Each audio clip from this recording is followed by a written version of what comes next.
Sa panguna ng Advertising Foundation of the Philippines at Procter & Gamble Distributing Philippines Incorporated, inilunsad ang multimedia partner na Kayanihan Project, kabilang sa mga lumahok ang GMA Network na isa sa founding pillars ng Ad Foundation.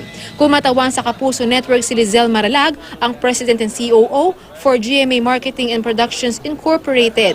Layan ng Kayanihan Project na isulong ang iba't ibang social responsibility projects.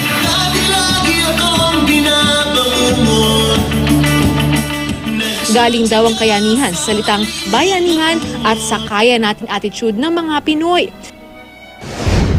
Nagkaloob ang GMA Network ng donasyon sa University of the Philippines Integrated School o UPIS. Mismo ang isa sa mga alumnus nitong si GMA Network Chairman and CEO Attorney Felipe Gozon ang nag-abot ng cheque na nagkakahalaga ng 382,650 pesos kay UPIS Principal Dr. Ronaldo San Jose. Ang donasyon ay ipambibili ng mga gamit sa bagong audiovisual room ng UPIS na tatawaging GMA Media Center.